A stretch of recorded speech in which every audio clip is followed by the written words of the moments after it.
पर अवतल दर्पण पर दर्पण के परावर्तक पृष्ठ पे अगर कोई किरण गिरती है तो कहाँ से वह परावर्तित होती है, यही देखेंगे। तो देखेंगे, चलिए यहाँ पे शुरू करते हैं। मुख्य अक्ष के समानांतर, इसको बोलते हैं मुख्य अक्ष बोलते हैं, ब्लैक में है। मुख्य अक्ष के समानांतर जो ब्लैक वाला है इसे क्या बोलेंगे, मुख्य अक्ष बोलेंगे, ठीक है ना।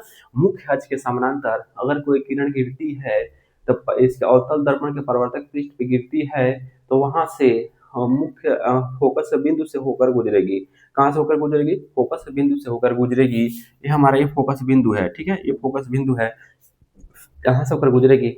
और उत्तल दर्पण से वही देखेंगे, अगर कोई किरण, ये देखिए मुख्य अक्ष के समानांतर अगर उत्तल दर्पण के परावर्तक पृष्ठ पे गिरती है तो यहाँ पे देखिए गया फोकस फोकस बिंदु से होकर फोकस बिंदु से परावर्तित होते हुए प्रतीत होती है। फोकस बिंदु से होकर परावर्तित होते हुए प्रतीत होती है।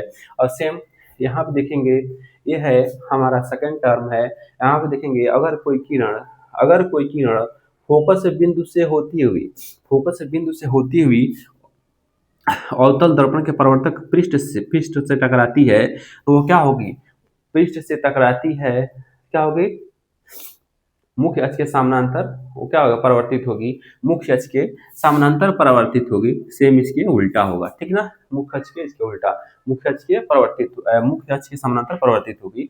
अगर कोई किरण अवतल दर्पण पे अगर कोई किरण फोकस बिंदु से होती हुई अवतल दर्पण के यदि कोई किरण फोकस बिंदु से होती हुई अवतल दर्पण के परावर्तक पृष्ठ से टकराती है तो मुख्य अक्ष के समानांतर ही परावर्तित होगी, मुख्य अक्ष के समानांतर ही परावर्तित होगी, ठीक ना।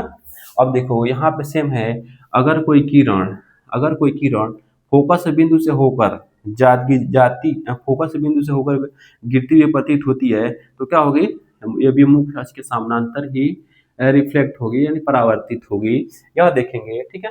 और यहाँ पे देखेंगे, अगर कोई किरण इसको वक्रता केंद्र से होकर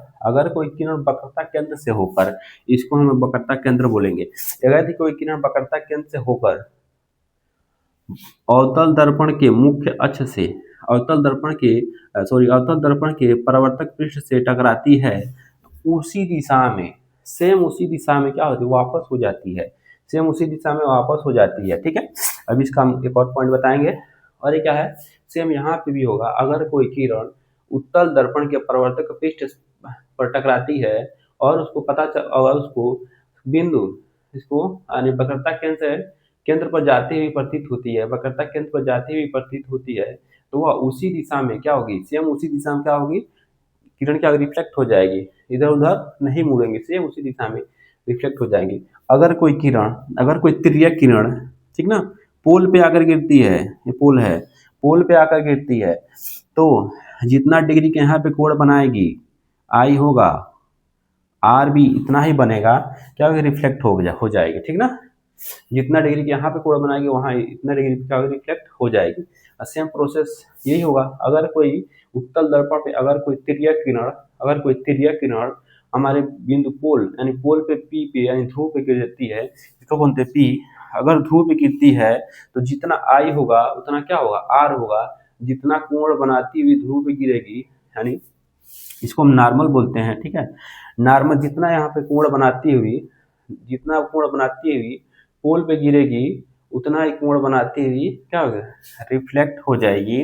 अगर इसमें बच्चे यहाँ पे बहुत कंफ्यूजन हो जाते हैं, क्यों अगर वक्रता केंद्र से गुजरती हुई किरण अवतल दर्पण पर गिरती है तो क्यों इसी दिशा में होकर यहाँ पे लौट जाती है, सेम उसी दिशा में क्यों लौट जाती है, वक्रता केंद्र से होते हुए क्यों लौट जाती है, ठीक ना।